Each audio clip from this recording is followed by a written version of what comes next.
people watching it afterwards as well.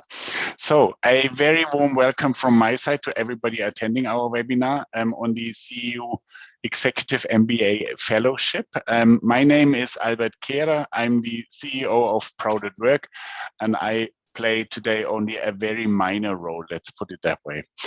Some of you may know that in cooperation with the CEU, the Central European University, we offer a fellowship for the upcoming CEU Executive MBA, and we have with this seminar we would like to give you some more information about the MBA program and how to apply for the fellowship, if I'm correctly informed.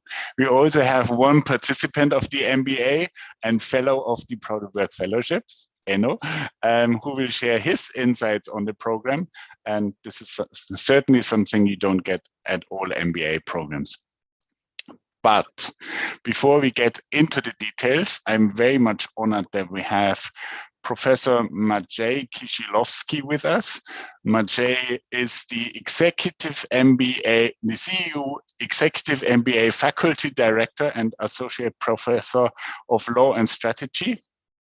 He will give us a keynote with the interesting title, Entrepreneurship and Disadvantaged Groups, a Silver Bullet. And this is certainly something very interesting I'm looking forward to. Maciej has a degree in Yale, in Princeton, and INSEAD, and he publishes in 3 disciplines: management, law, and political economy. And he is not only an advisor of governments and international organizations, but also, engage in progressive political movements around the world. So, Maciej, the stage is yours, I would say.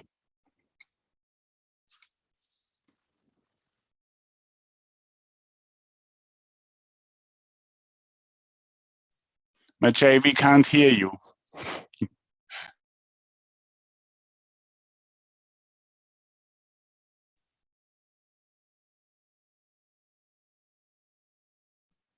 Okay, now you can hear me. So let me do it one more time. Welcome everybody, both watching synchronously and asynchronously. Thank you so much, Albert, for the introduction and invitation. Yes, I'm going to talk about this topic of intersection or overlap between entrepreneurship, the challenges faced by disadvantaged groups in the context of the post-pandemic realities. I am, as Albert mentioned, a scholar at the edge of management, policy, political economy, and public law. Why I am interested in this topic? Because the support for entrepreneurs coming from disadvantaged groups is in large part driven by policy, by government actions. A standard handbook in the field describes policies that promote entrepreneurship and business ownership among these disadvantaged groups as widespread in Europe and North America especially, but also elsewhere. And until very recently, those policies and the narrative of entrepreneurship being a great equalizer, the idea that people facing discrimination, facing prejudice, facing glass ceilings can use entrepreneurship as a tool of equality was almost universally accepted. It's only about in maybe the last decade that voices very critical to the notion of entrepreneurship started to emerge. One of the most well-known, perhaps, is Thomas Piketty, French economist, who quite bluntly in his style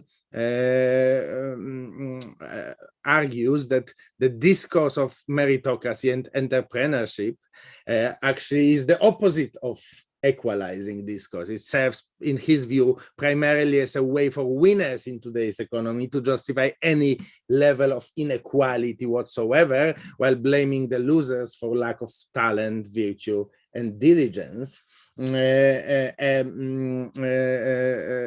Another very influential voice in the same kind of tone is sorry, I actually don't have the other quote. I actually replicated, copy pasted Piketty twice, but the photo is very very much connected with the second voice that I wanted to mention. Another famous economist, Mariana Mazzucato, who criticizes the so-called cult of smallness. Yes, the idea that we support small and medium sized enterprises just because they are small, irrespective of actual data showing us whether they help or have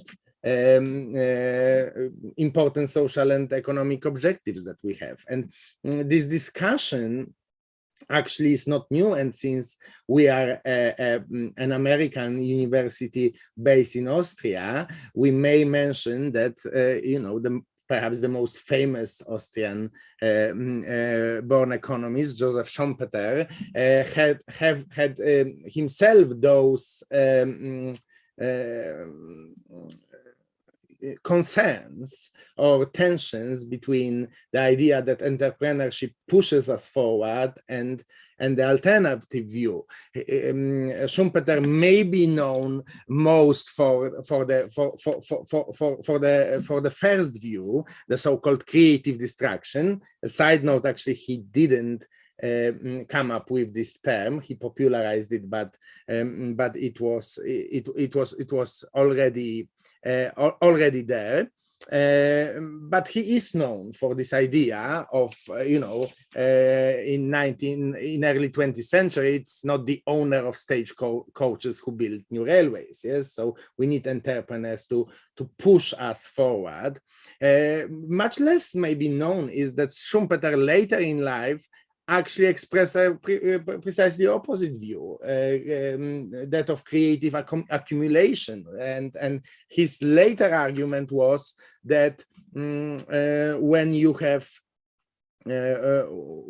you actually empirically study progress, it's actually big business that has more capacity, know-how to actually push us forward. So you know, there's been a discussion about this going on in the literature. I quote some studies that support one view or another, and then came COVID. Yes, this huge shock that offered, you know, it's horrible, but for scientists it's interesting also because it offers a real life kind of experiment. How does this affect various types of businesses? And the general findings that are emerging are not good for the kind of entrepreneurship enthusiasts. For example, in the US, SMEs employ 45% of workers, but were responsible for 62% of losses when COVID hit. 47% of mid-sized firms stayed healthy compared to just 33% of small firms. If you want to go on the other side of the pond, in the UK, when you look at expected change of earnings, there is, you know, a perfectly almost, you know, linear relation between the size of the business and how much earnings hit the employees will suffer. And it is obviously in the, well, it's obviously, it is the relation in which the smaller the size of your employer, the less earning hit you will experience as an employee. So you know, these are not particularly encouraging findings. If we think the world is becoming more uncertain, maybe small and medium-sized enterprises are not the best type of organization to weather all those crises that are coming. But what I want to talk about is how this affects disadvantaged groups. And if you think about this inverse relation, the larger you are, the less severe impact of the pandemic on your employees. We may want to start from noticing that small businesses owned by minority owners are significantly, on average, significantly smaller than non-minority owned businesses, and have even more is the difference in revenues, in receipts. Yes, so that already would open, kind of be a red flag for you, that if we understand that this is the general impact of the pandemic, it's not good for very small enterprises. These facts about minority-owned businesses would be particularly concerning. If we look at measures of financial health in the US, it's unfortunately of businesses, small and medium-sized businesses by ownership.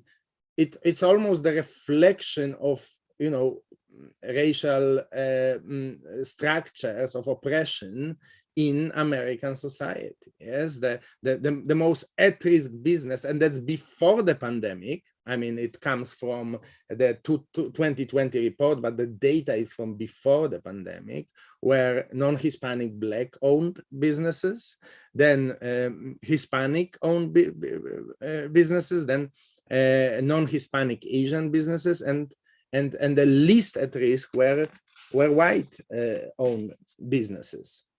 And now in 22, we already have studies of what happened during the pandemic, and the results are very, very troubling and very concerning. SMEs owned by African Americans and immigrants experienced largest losses. That's US data. Canadian data, women-owned businesses fire disproportionately higher percentage of workers.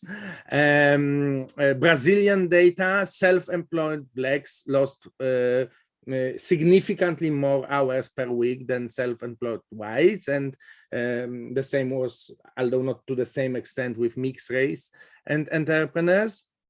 The German data, women self-employed 33% more likely to expect income losses than male self-employed.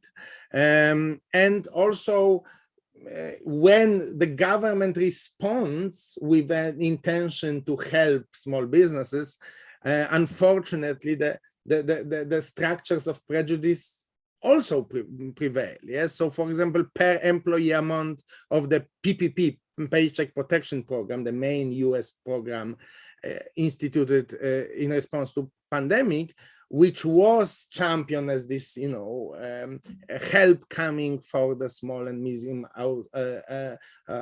enterprise owners, the bedrock of US economy, it's still smaller for minority businesses. Yes, so what conclusions can we draw from this data? Well, think about what privilege means in the context of entrepreneurship.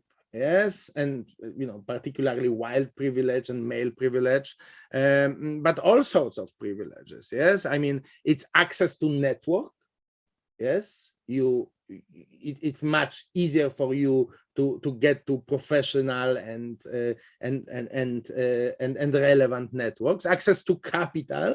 It's much easier for you to get financing, or you already have your own capital, including inherited capital.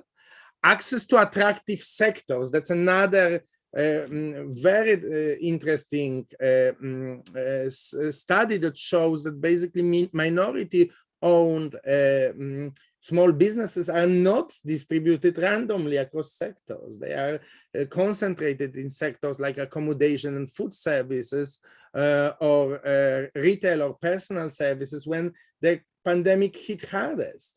and the services like finance or scientific technical services are much more white owned, and they have been hit the less. Apart from that, let me tell you about spare time.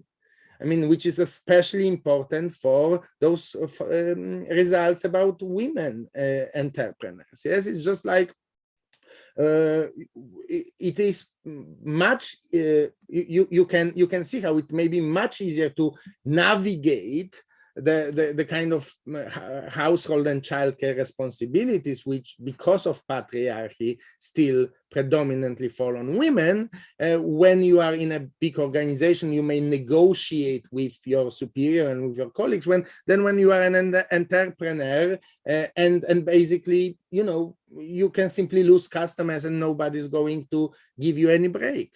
And last but not least, there are very different consequences of failure. Yes, we were seeing more risk of failure among minority-owned businesses, but think about consequences of failure. Like when you have access to capital, access to network, if you fail, you can go to another business, or you can draw on your savings or your inherited wealth, or just go to back to a corporate sector. If you are a much more disadvantaged entrepreneur, the consequences of failure may be catastrophic. So all in all, what is the takeaway? Definitely the COVID era data shows that entrepreneurship is not a silver bullet. It's not this magical equalizer. And I would go even farther. Maybe in uncertain times, these crusades that we tend to engage against big business may actually be ill-advised, because large corporations can better shield their employees. And from our perspective, as those who want to support justice and want to support equality, these results also represent a call of action, for action. Yes, that we need big business to become more just and sustainable. There is no easy off-ramp from changing the way big business works, because you can't simply equalize by oppressed minorities leaving and going to entrepreneurship. We of course also need more equal entrepreneurship opportunities, and government safety net must play a role all along. So this would be the takeaways. I would be happy to take questions or hear criticism of that short analysis. Thank you so much for your attention. Thank you very much, Maciej. This was very interesting and very disappointing. I thought, as a gay man, I have, the world is open for me, but it seems to be very risky to start my own business. As a, person belonging to a minority group, but I may have the privilege of being a cis white male person in this whole thing. The question is, what should we do? People from underprivileged groups, staying in large companies means there is a pink ceiling, there's a glass ceiling, or whatever ceiling, so we can't progress. And leaving the company, starting our own business seems to be quite risky. Yeah, so I see this data as really, kind of reality check on there is no alternative to making big business and the corporate world just, and breaking the pink ceilings and breaking the glass ceilings, and in many ways, this myth of entrepreneurship as an alternative may actually decrease our sense of urgency, and just like the reality that as times become more uncertain, it may be that we will, more and more of us will need to work in large organizations, because those organizations will simply be better equipped to weather crisis, climate crisis, geopolitical crisis, health crisis, and so I wanted to show it so that we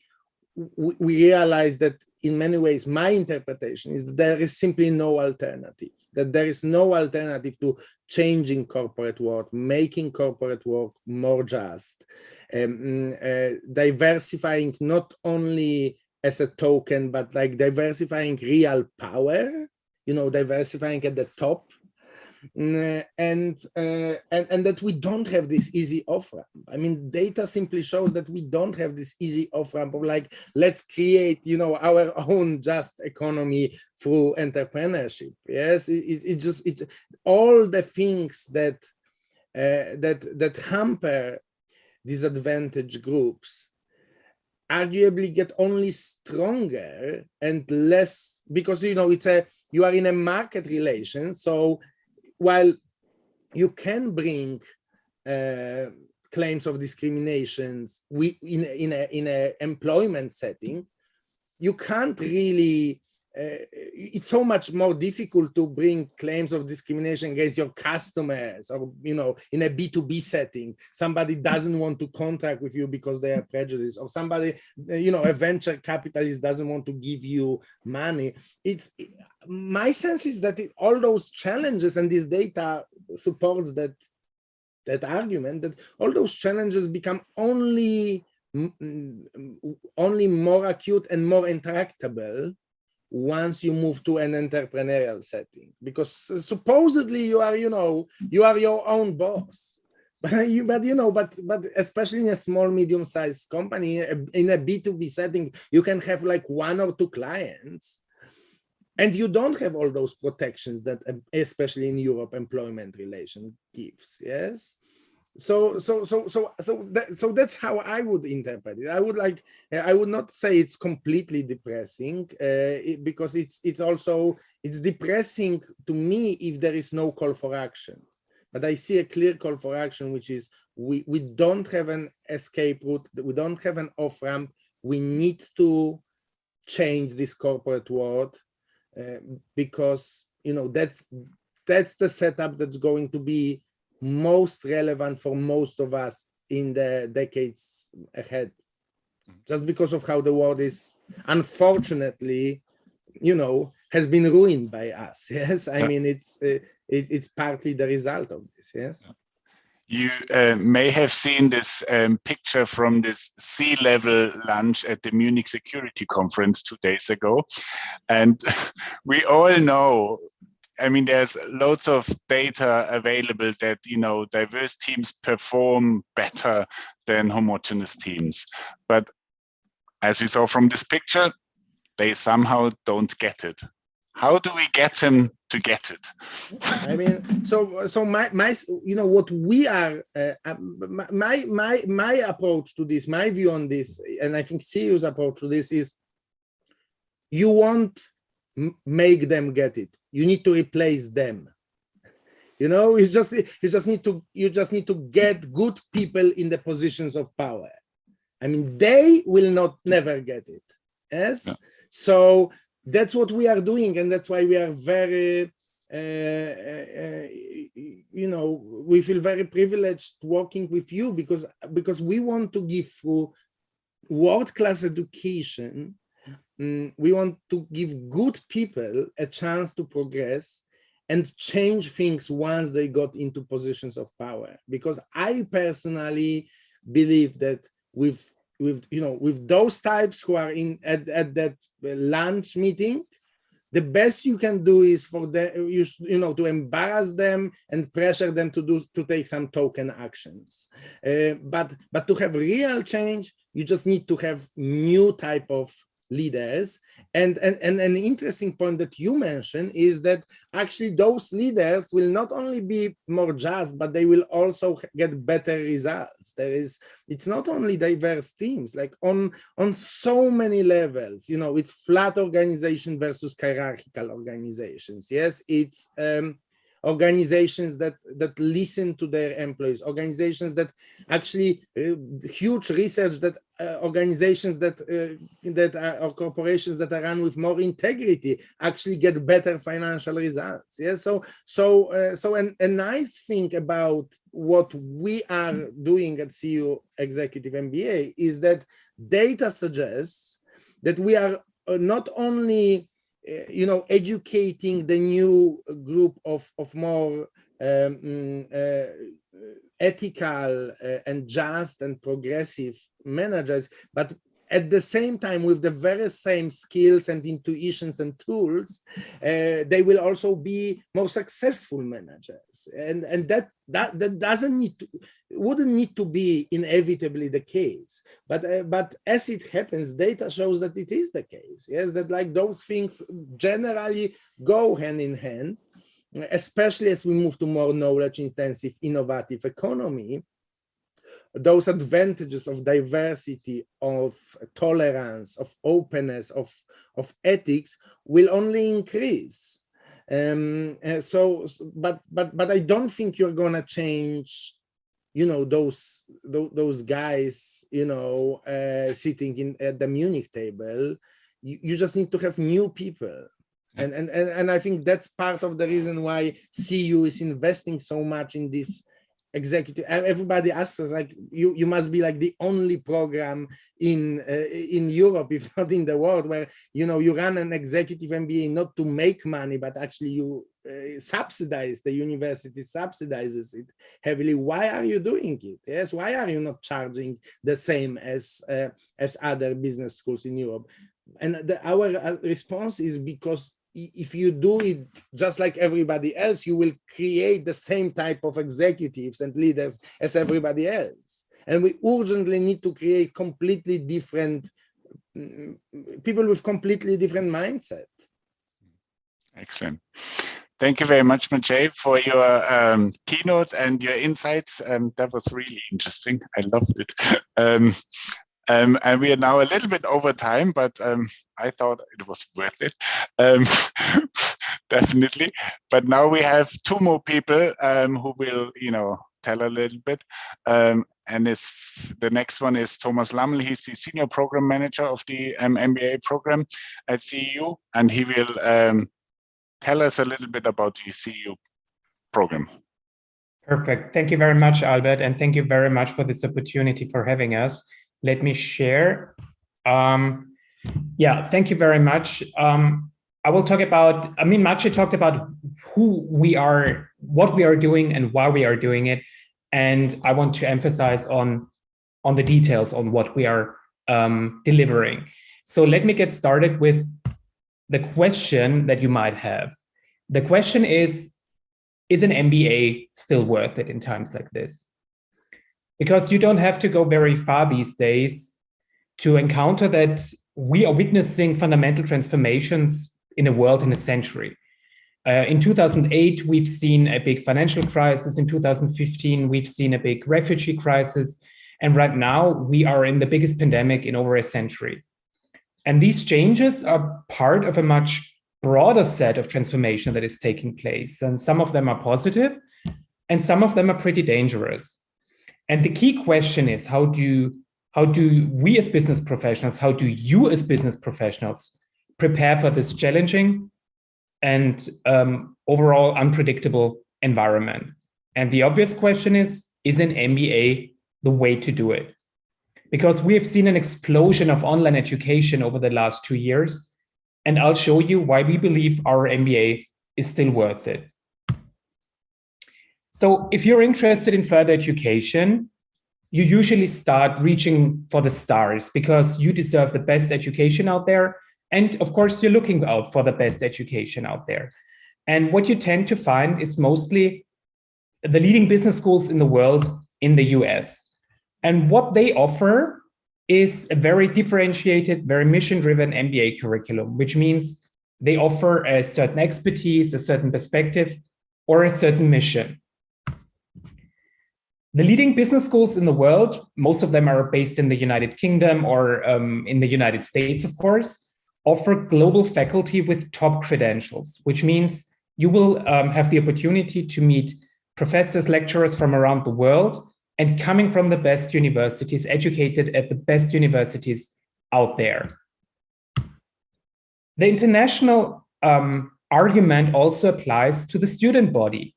Thanks to their full-time format and their reputation, these business schools offer a very international student body. also, you will have the chance to enjoy the American campus experience. We know this campus experience from movies that take place at American campuses at universities. And this is more than just a building. It's about infrastructure, it's about services, it's about a sense of belonging from the point of inquiring to the point of becoming an alumni. But on the downside, what those leading business schools offer to you, or what you're facing is rather expensive tuition. These business schools start a tuition of 120,000 euro or even more. The sky is the limit, basically, in addition to other expenses like traveling or accommodation, etc. And moving to these programs, attending these full-time programs, which means that you are out of your job for at least a year, or sometimes even more than a year, 2 years, for example. And if you have family, if you're happy to have family, it might even require you to relocate your family to the new MBA location, which could be a problem or at least a challenge, let's put it that way, for your private life as well. So if this frightened you off, you usually start looking for MBA programs in the city you live in. What you would find in those close programs, close to you, in these regional or city level programs, is a plain vanilla MBA curriculum. They don't offer a certain expertise, they don't offer a certain perspective, and they're not mission driven at all. And since they are local programs, their faculty is mostly local. So the professors, the lecturers, the keynote speakers you would find in these programs are pretty much local or at the most regional. And the same applies to the number of international students. In these programs, in these local MBA programs, you would only find people from the city, the region, but not really from around the world. An advantage of these local programs is, of course, that they're cheaper than leading business schools in the world, offering their programs of up to 80,000 euro of tuition and expenses. And since they are taking place where you live, it's easier for you to combine your study life and your professional life, because there is no work interruption for you. So what we do at CEU is to offer the best of two worlds. Let's start with maybe the most striking argument, which is tuition. The Executive MBA at CEU only is 29,000 euro of tuition for the whole program of 2 years and includes all credits. If you are applying for an LGBT IQ fellowship or any other fellowships and scholarships that we have, you're even able to cut the tuition in half to 14,500 euro. Another advantage is that there is no work interruption, thanks to the practical and modular format. I will talk about this modular format later. And we offer a very much mission-driven Executive MBA, the Executive MBA for the open world. I will talk about the open world philosophy later. We have an international student body because of the modularity of the program. So people from 5 continents are flying out to our modules, which is a major advantage of the program. By the way, we are the second most international university in the world, and this is being reflected in the student body, in the faculty body, and of course, in the alumni body. So speaking of the global faculty, you will meet faculty members from around the world, coming from the best universities out there, from the leading business schools that you've done research on, most likely. So when we say world-class faculty, we really mean it. For example, for economics, Mark Kaufmann, an expert in applied theory with a PhD from Harvard University. Or Professor Isosenius with a PhD from Florida University. She's an expert on marketing and in particular emotional marketing.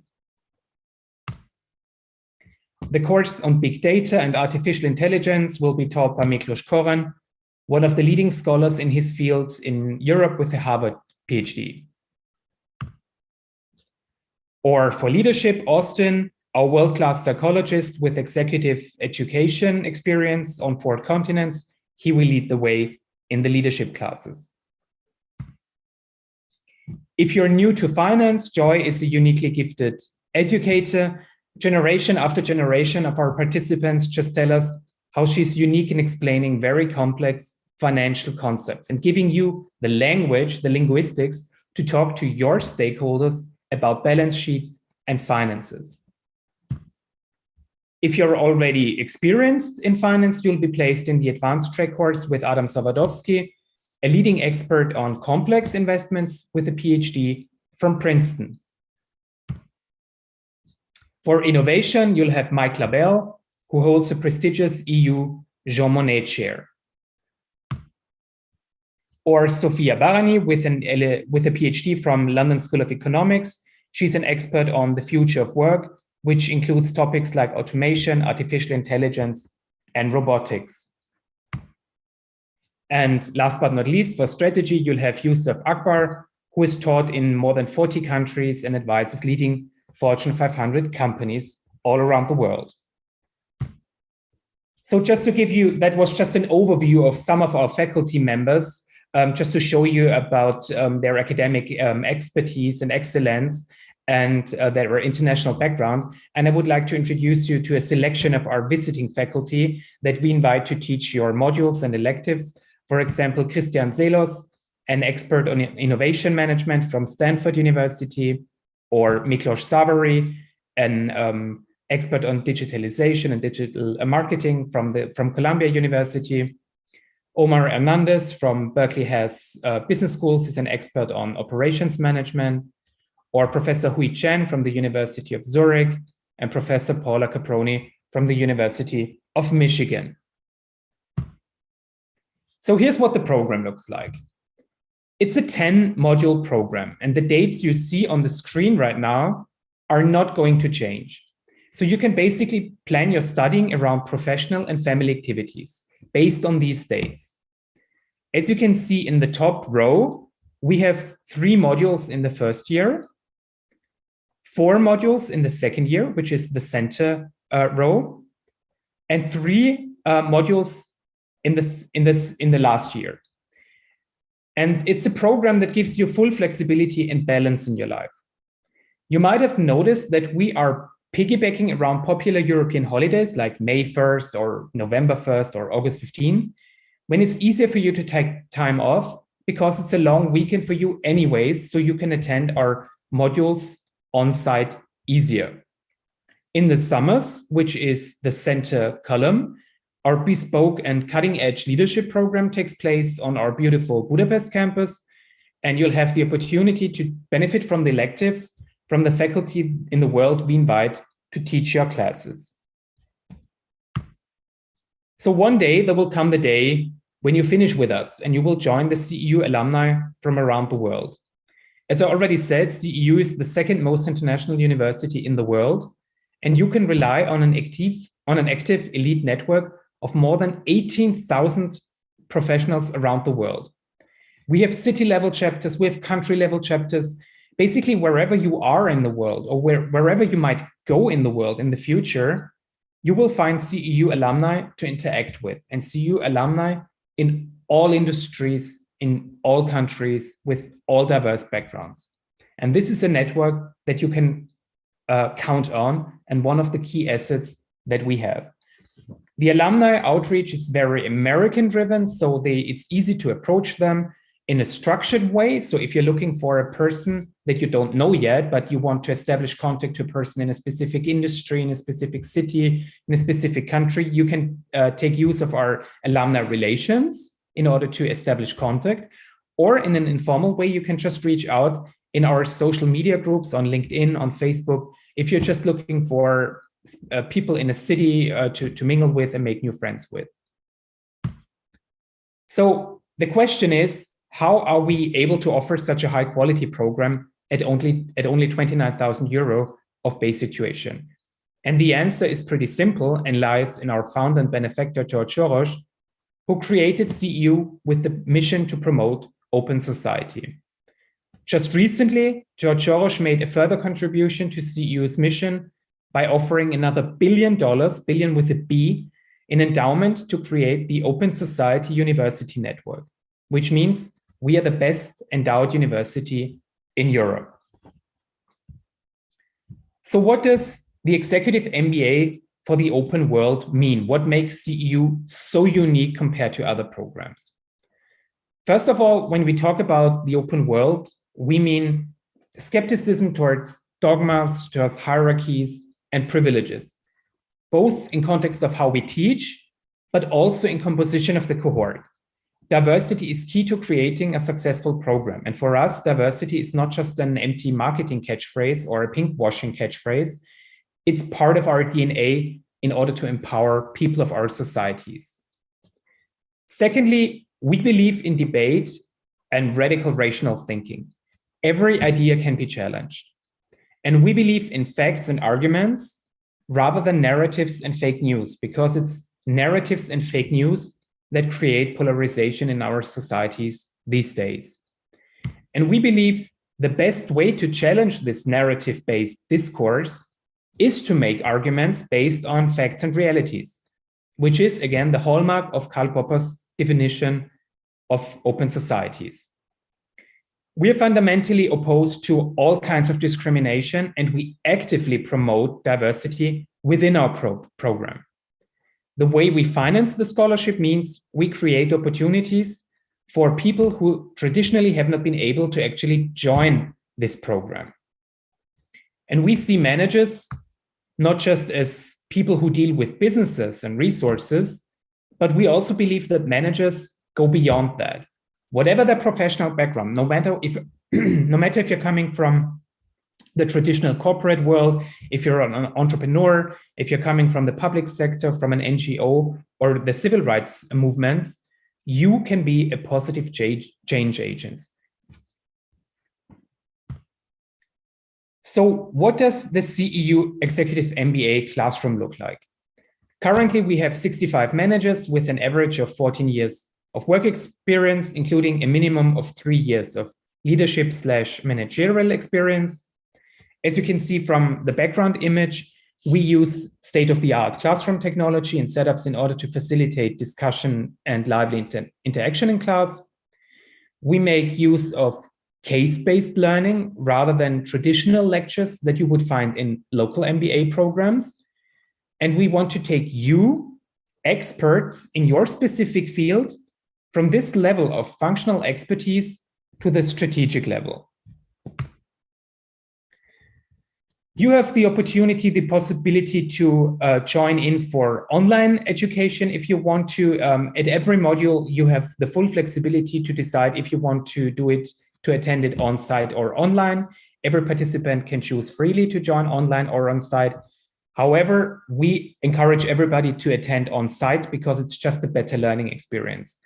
Education, the knowledge of transfer, the transfer of knowledge is more than just watching a video on Zoom or on YouTube. It's about interaction in class. It's about having lunch breaks and coffee breaks together. It's about socializing after class and, you know, spending your time together in order to build up a network that you can rely on. But if you want to participate online, we have invested heavily to offer the best online education experience for you. We have invested in studio-grade microphones capturing not only the lecturers, but also the your fellow participants. We have invested heavily in large screens and high-quality cameras, so it's easier for you to follow the debate in class. And we have created physical virtual breakout rooms for support teams. As you can see on the left side, that's just one of our conference calls that we had. The support teams are color-coded, so when you're in a video call online, it's easier for you to allocate who said what. It shows the name and the support team of that person, so it's easier for you to follow the debate through personalized virtual backgrounds that we created.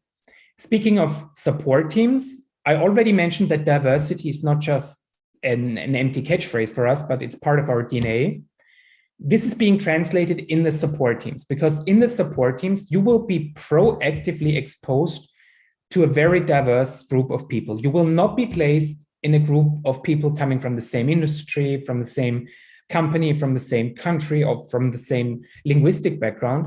You will be placed in a group of people coming from diverse industries, diverse countries, diverse cultures, and diverse languages, because this is where the learning experience really kicks in. When you're exposed to different learning techniques, to different solution-making and decision-making processes, this is where the diversity, the benefit of diversity really kicks in. And of course, we offer high-quality individual support on every level that you're with us, from the level of inquiring about the program, to applying for the program, to enrolling into the program, to being a current student, or becoming an alumni. You deserve the best individual support out there. So as I already mentioned, tuition is €29,000 for the whole program and includes all the credits. With scholarships and fellowships, you're able to reduce the tuition, of course, because we want to proactively get you into the program. You have the advantage of online participation if you want to.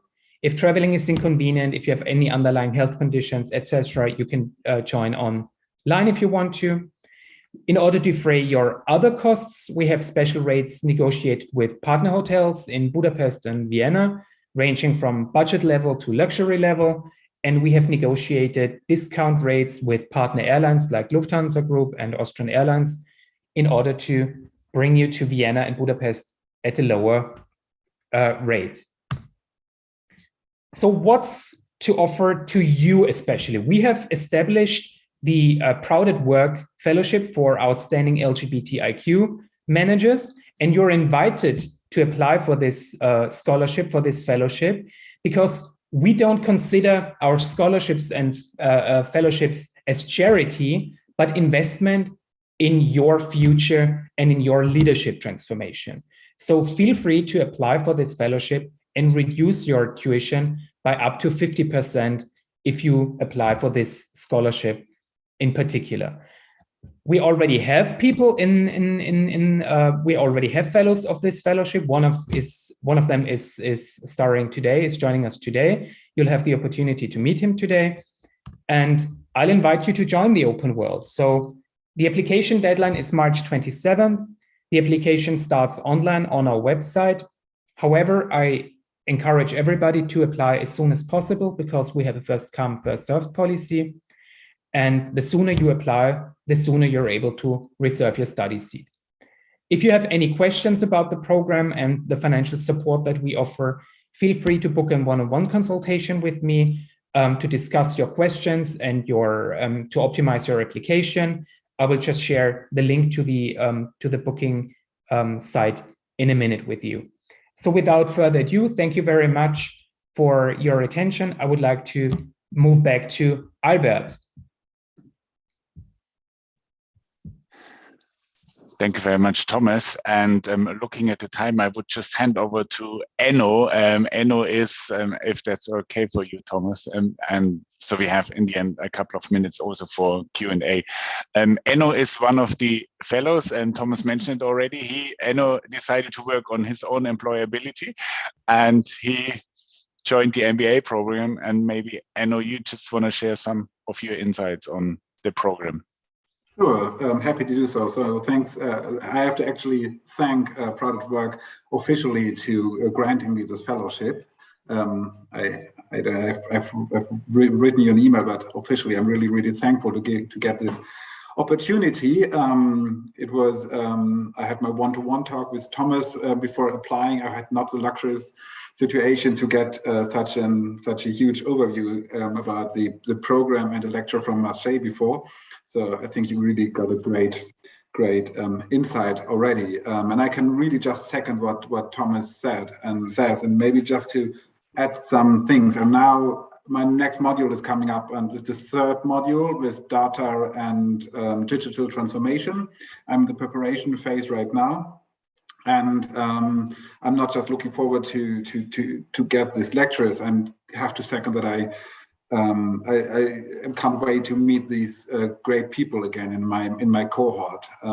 Very, very international, and all coming from a very diverse background.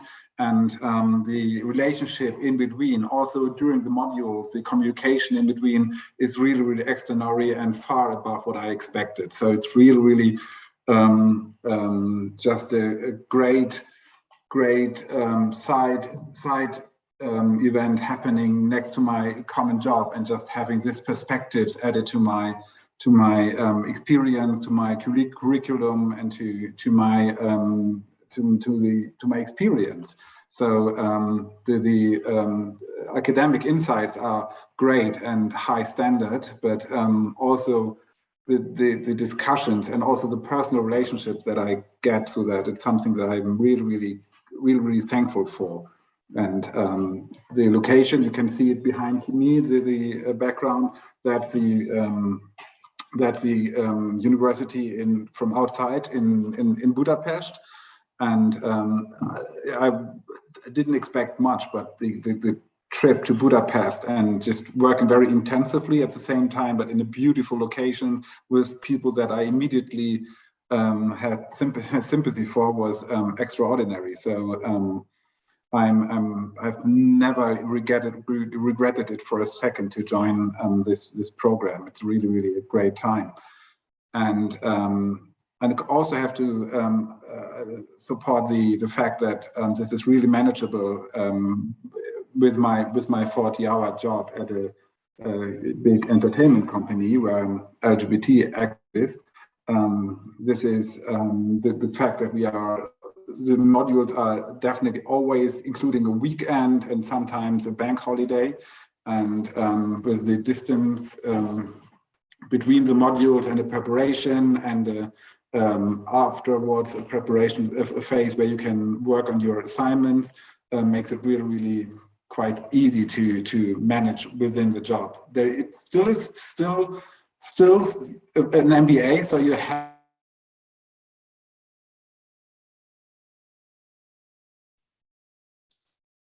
Now it seems we are losing or lost Enno, which is a shame, because it's the best marketing material you can have for the CEU, I guess, Thomas. He is back.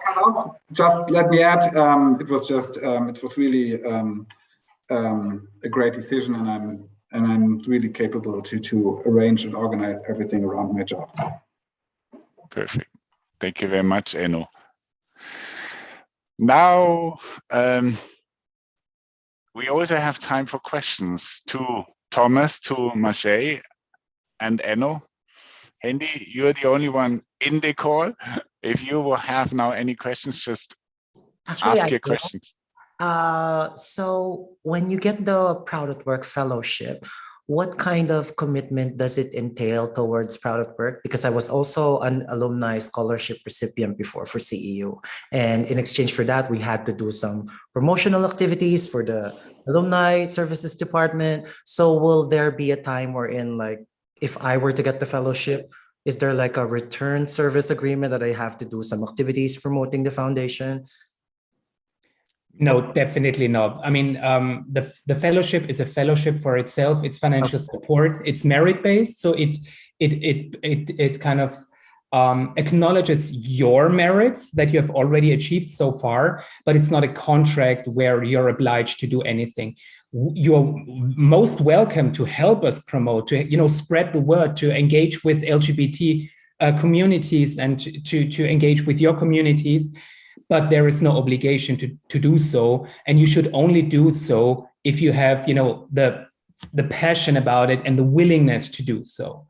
Because, I mean, people like Enno, who are happy and confident about the program, are the best brand ambassadors that we could have, and no other people could,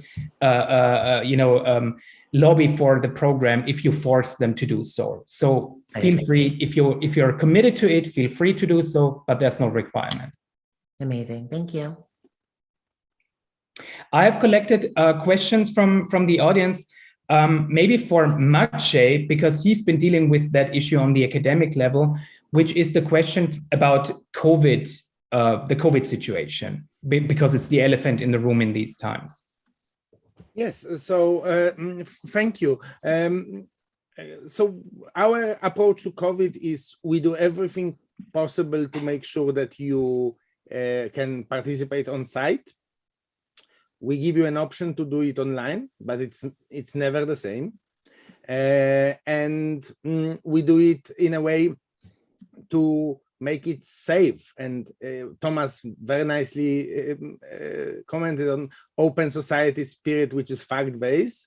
So we are very fact-based and data-driven on this. And we know that the best way to, if you want to gather large groups in a pandemic, the best way to avoid infections is test.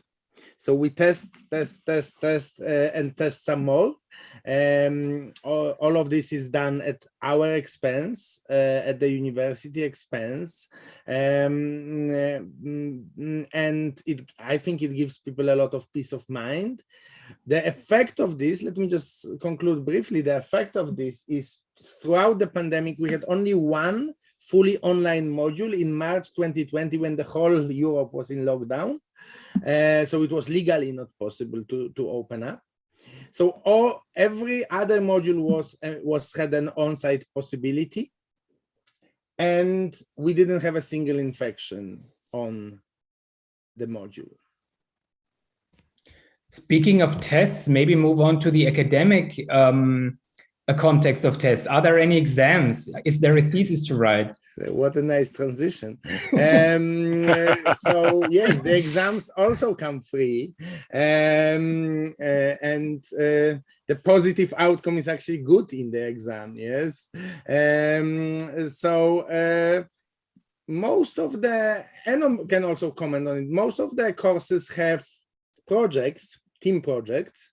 We have a few that have exams. Exams are taken during a kind of 10-day exam period outside the module at home. So like during the module, we don't waste any time on like writing exams. Yes, we discuss, we exchange ideas, we solve problems, we learn.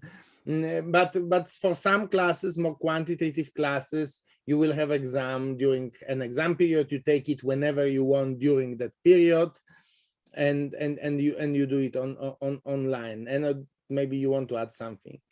Yeah, it's open books exams mostly, so you can work with your notes and so on. So they were all doable.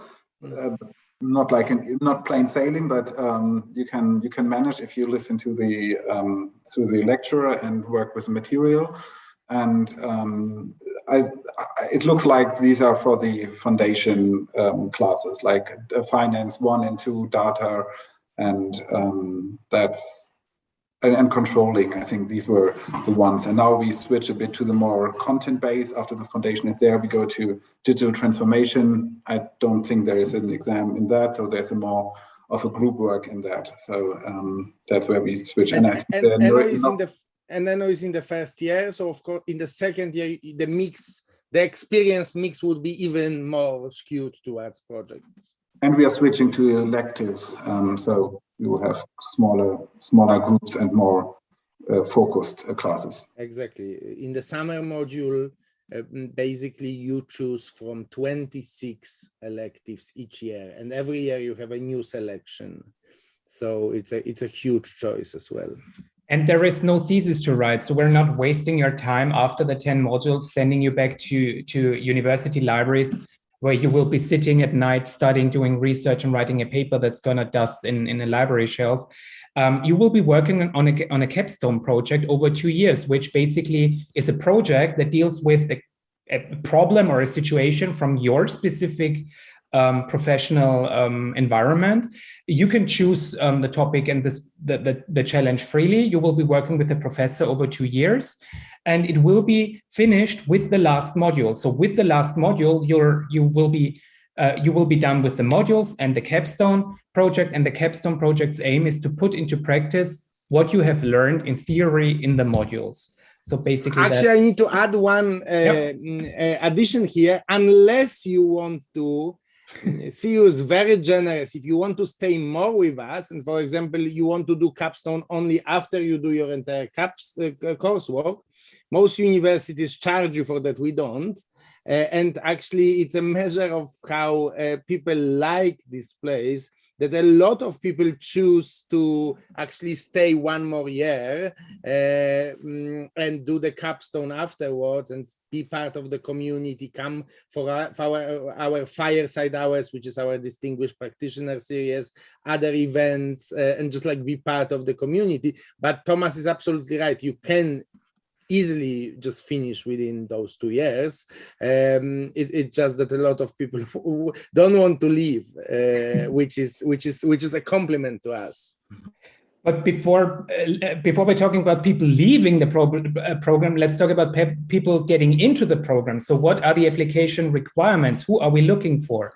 We are looking for people with at least 8 years of work experience. Exceptions can be made, but of course, you would need to argue why you would be still eligible for such an exception. Of these 8 years, we require 3 years of leadership, of any kind of leadership and managerial experience. Again, there can be exceptions made, but you would need to argue for them. You would have to have a university degree from any field of study, could be business, could be politics, but it could be piano or dancing as well. We have people in the program coming from the traditional corporate world, but also from culture, arts, medical, from the medical industry and engineering. So diversity is really out there. You would need to present a proof of English, which you can do easily online with Duolingo or TOEFL home tests and these services. And of course, you would need to provide some documents like motivational letter or a CV. That's basically the whole application requirement that we ask from you. And I think we can kind of move on quickly to the last question, which is the question about financial support. We offer a variety of financial support, like need-based scholarships or country-specific merit-based scholarships, for example, for international female leaders, for people with managers with a disability, for ethnic minorities, etc., etc. But in this context, I would like to emphasize our Proud at Work LGBT IQ Fellowship, where interested people can cut their tuition by half, basically, if Proud at Work approves their application, because we're collaborating on this fellowship, and Proud at Work has an equal say on who will receive their fellowship. So without further ado, I would like to move on to Albert and would like to express my gratitude for having us today. And Albert, the floor is yours again. Thank you very much, Thomas. You also answered the one question I received, who decides about awarding the fellowship. That's what you mentioned already. It's you and us. But we always agreed in the past, last year, so that was good. I found it very, very interesting. And I have to thank you, Thomas, and also Maciej, and you for, talking about your very interesting executive MBA program. If anyone has any questions, Thomas put a link on the chat tool, how you can reach him for any further questions. I would be very happy if we were able to decide about a fellowship this year again. That would be really good.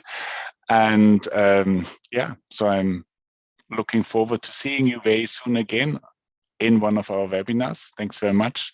Thanks very much, Thomas, Maciej, and Enno, and also Hendy for dialing personally, and hopefully maybe a lot of people on YouTube or LinkedIn as well. Thanks very much. Thank you. Let's break some more glass ceilings here. Yeah. Perfect. Thank you. Bye-bye. Bye.